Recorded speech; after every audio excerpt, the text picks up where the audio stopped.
मलाई त दाइको देखेर बिहे अगाडि नै केटा र केटीले एकअर्काको यौनबारे बुझ्नुपर्छ जस्तो लाग्छ। तिमीलाई के लाग्छ नि? खै यस्तो कुरा मलाई त केही थाहा छैन। थाहा हुनुपर्छ नि, बिहेपछि एकअर्कालाई नजिकमा बुझ्नुपर्छ। त्यो त बिहे भएपछि नजिक भइहालिन्छ नि। नजिक त भइन्छ तर एकअर्कालाई खुसी दिने कुरा पनि जान्नुपर्छ नि। त्यो त बिहेपछि अटोमेटिक भइहाल्छ नि। सबैको राम्रो भएको देख्छु बिहेपछि। हामीले हेर्दा राम्रो देखिन्छ नि। उनीहरूको यौन जीवनबारे त हामीलाई थाहा नै हुन्न नि त। खै यस्तो कुरा पनि होला र? हुन्छ नि, केटीहरूमा यस्तो कुरा सेयर हुन र हल्का मात्रै हुन्छ, धेरै त हुन्न। त्यही भएर थाहा नभएको, थाहा हुनुपर्छ। हल्का त थाहा भइहाल्छ नि सबैलाई। तिमीलाई त्यसबारे के थाहा छ? लाज नमानी भन त। कसरी रोमान्टिक हुने थाहा छ तिमीलाई? खासै थाहा छैन। के थाहा छ तिमीलाई भन त? हस्बेन्ड वाइफ सँगै सुत्नु रोमान्टिक हो र? होइन र? खै बेबी कसरी हुन्छ त्यो थाहा छ तिमीलाई? थाहा छ। स्माइल इमोजी सहित उसको रिप्लाई। कसरी थाहा पायौ नि बेबी कसरी हुन्छ भन्ने कुरा? पढेको थिएँ, इन्टरनेटमा पनि देखिन्छ, साथीहरूले पनि भन्छन्। भन न त के थाहा छ तिमीलाई?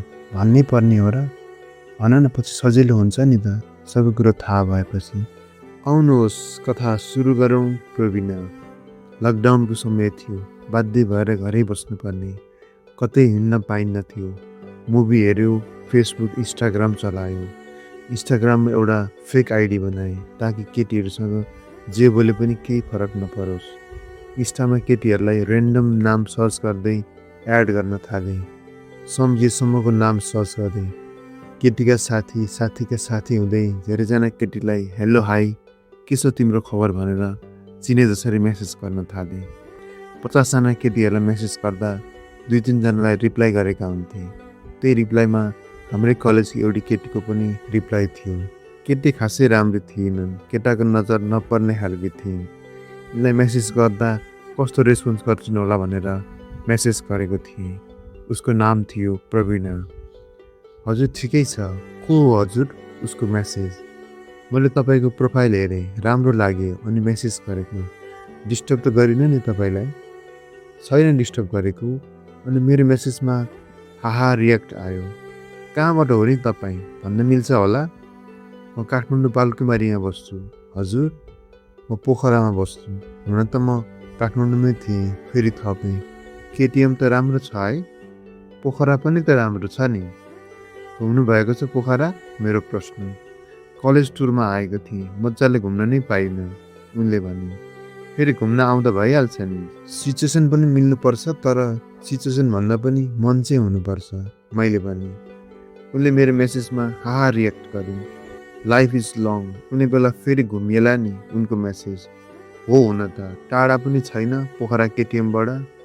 घुम्न आउँदा मलाई सम्झिँदा नि हुन्छ। सम्झिँदा त हुन्छ, तर तपाईँलाई चिनेकै छैन। बोल्दै गएपछि चिनिहाल्नुहुन्छ नि। तपाईँले त 2वटा फोटो मात्र अपलोड गर्नुभएको रहेछ। किन थोरै गर्नुभएको नि? मलाई फोटो अपलोड गर्ने मनै लाग्दैन, दिक्क लाग्छ। मलाई त फोटो खिच्न अपलोड गर्न एकदम मजा लाग्छ।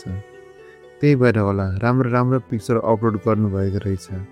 कति धेरै, अझ हँसाइ चाहिँ राम्रो रहेछ, मैले भने। राम्रो त होइन, त्यही पनि मन लाग्छ। मलाई त राम्रो लाग्यो। उनले मेरो मेसेजमा हाहा रियाक्ट गरिन्। तपाईँलाई लकडाउन कस्तो लागिरहेछ नि? दिक्क लागिसक्यो, कतै हिँड्न पाइन्न, कलेज जान पनि पाइन्न, मजै हुन्न। मलाई पनि त्यस्तै लागेको छ। एक्लै छु, सिब्लिङ्स पनि कोही छैन। बिहे गरेको भए अहिले सजिलो हुने रहेछ जस्तो लाग्छ, मैले भने। उनले हाहा रियाक्ट गरिन् अनि भनिन्, बिहे गर्ने एज भयो र तपाईँको? भयो नि अब। तपाईँले चाहिँ बिहे गरेको भए हुन्छ जस्तो लाग्दैन? लाग्दैन मलाई त। Smile emoji. दिदीको त लास्ट इयर बिहे भएको, उनले भनिन्। दिदीको सियो तपाईँको पालो रहेछ नि। बरु दिदीलाई लकडाउनमा बिहे गरेकोले रमाइलो भएछ। स्माइल इमोजी सहित सेन्ड गरेँ। मेरो मेसेजमा हाहा रियाक्ट गरिन्। म छैन नि, दिक्क छ, बेबी जन्मिनेवाला छ। कति फास्ट बेबी जन्मनु लाग्नु भएछ है? म त 2-3 वर्ष त वाइफसँग हनीमुन मनाउने हो, उनले हाहा रियाक्ट गरिन्। दिदीको एज भइसकेको थियो, पछि बेबी नहोला भनेर नि। बेबी जन्मिएपछि त बेबीलाई टाइम दिनुपर्छ, रोमान्स त केही हुन्न होला, सो बोरिङ। बेबी हुँदाको रमाइलो पनि छुट्टै छ नि। 1 हप्ता अगाडि सानीमाले सानी बहिनी लिएर आउनुभएको थियो। गुडिया जस्तै थिइन्। पछि तपाईँ पनि बिहे गर्ने बित्तिकै बेबी जन्माइहाल्ने हो र? स्माइल इमोजीसहित प्रश्न गरे। त्यो सिचुएसनमा के हुन्छ त्यतिखेरै थाहा हुन्छ। स्माइल सहितको रिप्लाई, मेरो सजेसन मान्नुहुन्छ भने छिट्टै बेबी नजन्माउनु। जवानी खेर गइहाल्छ नि, 2-4 वर्ष घुम्ने डुल्ने गर्नुपर्छ अनि मात्र जन्माउनु। पछि वाइफलाई त्यस्तै गराउनु न, त्यो त हस्बेन्डको चाहना अनुसार पनि हुन्छ नि। मलाई त पछि एब्रोड जानु मन छ, भिजा प्रोसेस गर्दैछु। वाइफलाई पनि उतै लगेर बिचतिर घुम्न मन छ। के गर्नुहुन्छ नि हजुर अहिले? उनले प्रश्न गरिन्। के गर्छु भनौँ? एकछिन त कन्फ्युजन भयो। ब्याङ्कमा जब गर्छु, लोन डिपार्टमा। MBA सकेको हो मैले। तपाईँले नि? मेरो प्रश्न। म अहिले MBS गर्दैछु। जब त अहिलेसम्म गरेको छैन मैले। उसले आफूले जे गर्दै थिइन् रियलमै त्यही नै बताइन्। तपाईँलाई एब्रोड जानु मन लाग्दैन? मन त लाग्छ नि, तर ट्राई गरेको छैन। मेरो भिजा लाग्यो भने तपाईँले म जाने त? मसँग जानुहुन्छ? मैले जिस्किँदै भने। उनले स्माइल इमोजीले रियाक्ट गरिन्। तपाईँको आफ्नै जिएफ होला नि? पहिला थिए, बिहे गरेर गए। बरु तपाईँको बिएफ छ कि? छैन मेरो। मैले त अहिलेसम्म बिएफ बनाएको छैन। नबनाएकै राम्रो, एकैचोटि बिहे गर्ने नि। त्यस्तै होला मेरो त। मेरो पनि एकैचोटि बिहे अब। भिजा लाग्यो भने बिहे गरेर गइहाल्ने। तपाईँको फ्यामिलीमा को हुनुहुन्छ नि? उनको प्रश्न। मम्मी, ड्याडी र म, 3 जना मात्रै। तपाईँको? मम्मी, बाबा, दिदी, दाई र म। मेरो मम्मी पनि छिटो बुहारी ल्याउनु पर्छ भन्नुहुन्छ। ल्याइदिनु मम्मीलाई। एक्लै केटी मान्छे मात्रै भएर दिक्क लागेको होला नि त। मम्मीलाई दिक्क भन्दा पनि मलाई चाहिँ एक्लै भएर दिक्क भएको छ। यो लकडाउन अगाडि बिहे गर्नलाई चाहिँ लामो हनिमुन भएको छ। उनले रियाक्ट गरिन्। तपाईँले पनि लकडाउन अगाडि बिहे गर्नु पर्थ्यो नि। तपाईँ जस्तै मजाको मान्छे भेटेको भए चाहिँ म सियोर बिहे गर्थेँ। मन गरेको भए भेट्नुहुन्थ्यो होला नि। रियलमा भेटेकै छैन। एकछिन ल, मम्मीले बोलाउनु भयो। उनले भने। ओके, म वेट गरेर बस्छु। केही बेर अरू मेसेजको रिप्लाई गरेँ। कसैले को लेखेका थिए। अरू दुईटीको ठिकै छ रिप्लाई थियो। कताबाट हुनुहुन्छ होला? के हामी साथी बनेर च्याट गर्न सक्छौँ भनेर मेसेज गरेर छोडिदिएँ। बाथरुम गएर फर्किएँ। प्रवीणासँगको च्याटले म मनमा नै मुस्कुराइरहेको थिएँ। क्लासमा देखिरहेकी प्रवीणासँग हल्का गफ हुन्थ्यो। म कलेज रेगुलर नजाने हुँदा खासै नजिक भएको थिइनँ, तर मैले उसलाई परैबाट केही बुझ्ने मौका पाएको थिएँ। हाँसिरहने अनुहार, पातलो सरे, टी सर्ट जिन्समा कलेज आउँथिन्। रेगुलर कलेज आइरहनेमा पढ्थिन्। सबैसँग राम्ररी बोल्थिन्। रेगुलर कलेज आउने स्टुडेन्टसँग नजिकैको सम्बन्ध थियो उसको। कलेज हुँदा उसको गतिविधि खासै ननिहाल्ने म अहिलेको च्याटपछि उसको कलेजका क्रियाकलापलाई फ्ल्यासब्याक गरिरहेको थिएँ। मम्मी बाहिर जानुहुने रहेछ, सो भरे तरकारी किनेर ल्याएर पकाउनु भन्नुभयो। प्रवीणाको मेसेज। मिठो पकाउनुहुन्छ होला है? काम चलाउ पकाउँछु, मम्मीले नपकाउँदाखेरि। मलाई त तपाईँले पकाएको चाख्न मन लागिसक्यो। तपाईँ टाढा हुनुहुन्छ? तपाईँ खुवाउँछु भन्नु न, म आइहाल्छु नि। आउनु न, खुवाउँछु। स्माइल इमोजी सहितको मेसेज। ओके, तपाईँलाई एउटा रिक्वेस्ट गर्छु है, माइन्ड नगर्नु ल। के रिक्वेस्ट हो नि? तपाईँ मभन्दा सानो हुनुहुँदो रहेछ। तपाईँलाई तिमी भन्दा हुन्छ? हुन्छ, जे भन्दा पनि हुन्छ। मान्छे नगर्नु नि फेरि। हुन्छ, तिम्रो घरमा म तिमीले पकाएको खाना खान आउँदा के भनेर चिनाउँछु? साथी भन्छु। साथी मात्रै? मेरो प्रश्न। अरू के भन्नु र?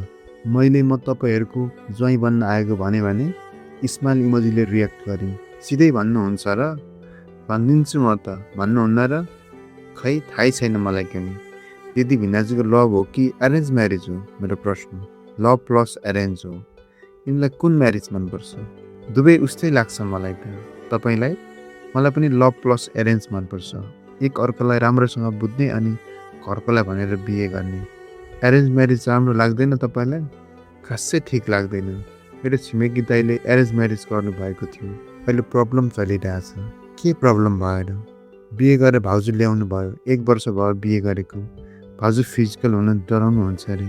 अहिलेसम्म भएको छैन अरे। दाइ पुरै टेन्सनमा हुनुहुन्छ। मैले भएको नभएको गफ लगाइदिएँ।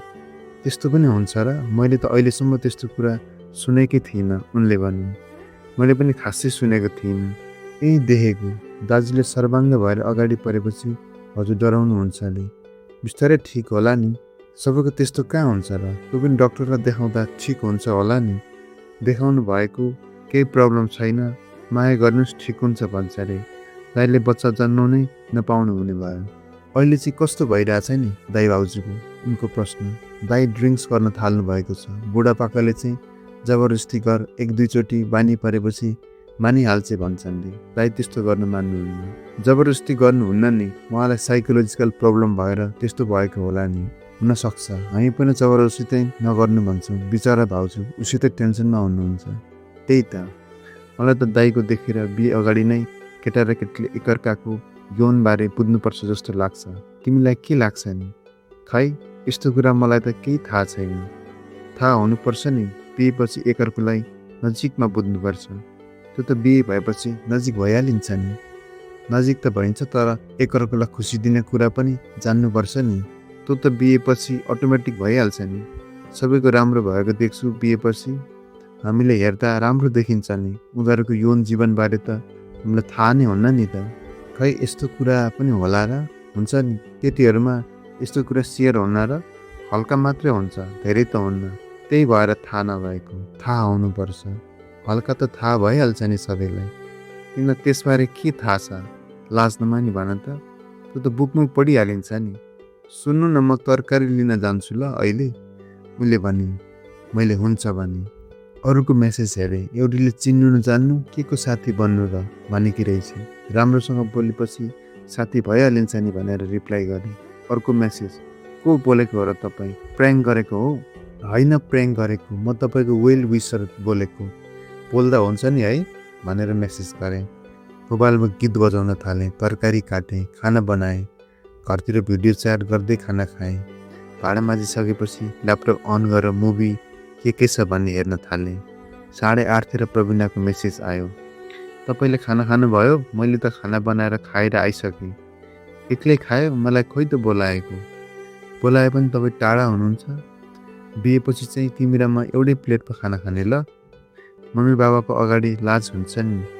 अर्को सिटीमा गएर तिमी र म मात्रै बस्नु, डिस्टर्ब गर्ने कोही हुन्न। मम्मी बाबासँगै बसेको राम्रो हो नि, फ्यामिलीमा रमाइलो हुन्छ। बट हस्बेन्ड वाइफ रोमान्टिक हुन पाइन्छ नि त। जतिखेर पनि रोमान्टिक भएको राम्रो होइन नि त, होइन र? हो, हुन त रोमान्टिक हुन नपाएर होला। त्यो चाहिँ खुब मन लाग्छ। तिमीसँग बिहेपछि रोमान्टिक हुन पाइन्छ नि। खोइ पाइन्छ होला नि। स्माइल इमोजी सहित मेसेज गरी। कसरी रोमान्टिक हुने थाहा छ तिमीलाई? खासै थाहा छैन। के थाहा छ तिमीलाई भन त? हस्बेन्ड वाइफ सँगै सुत्नु रोमान्टिक हो र? होइन र? खै बेबी कसरी हुन्छ त्यो थाहा छ तिमीलाई? थाहा छ। स्माइल इमोजी सहित उसको रिप्लाई। कसरी थाहा पायो नि बेबी कसरी हुन्छ भन्ने कुरा? पढेको थिएँ, इन्टरनेटमा पनि देखिन्छ, साथीहरूले पनि भन्छन्। भन न त के थाहा छ तिमीलाई? भन्नै पर्ने हो र? भन न, पछि सजिलो हुन्छ नि त सबै कुरो थाहा भएपछि। थाहा छ मलाई। होस् नभनौँ, भन न भन्न, थाहा हुनु पर्यो नि। अलिअलि थाहा पाउँदा हुन्न र? थाहा हुनुपर्छ नि। तिमीले पनि पछि भाउजू जस्तै डरायो भने? त्यस्तो त हुन्न होला। दिदीको राम्रो भइरहेछ, मेरो पनि राम्रै होला नि। त भाउजूलाई पनि पहिला त्यस्तै लाग्थ्यो होला नि। त्यस्तो छैन भनेर थाहा हुनको लागि के गर्नुपर्छ र? उनको प्रश्न। मैले सोधेको क्वेसन एन्सर नलजाइकन देऊ न, अनि थाहा हुन्छ। ट्राई गर्छु नि, हुन्न र? प्रवीणासँग च्याटसँगै म रोमाञ्चित भइरहेको थिएँ।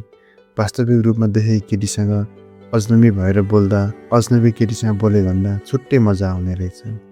तिमीले आफूले आफूलाई ऐनामा हेरेको छौ? Full body? मेरो प्रश्न। जहिले हेरिन्छ नि। ऐना हेर्नु सिम्पल कुरा हो नि।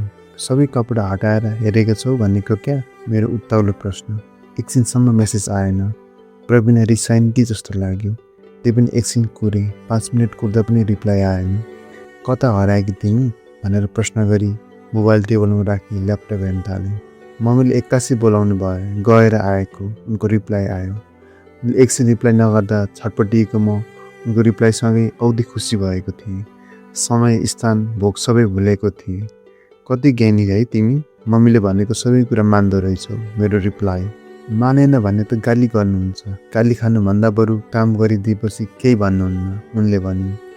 यस्तै गाली सुन्न मन नलागेरै होला। वेस्टर्न कन्ट्रिजमा छोराछोरी सेपरेट अपार्टमेन्ट बस्छन् नि, मैले भने। त्यस्तो त मलाई राम्रो लाग्दैन। ड्याड ममलाई कसरी छोड्नु र?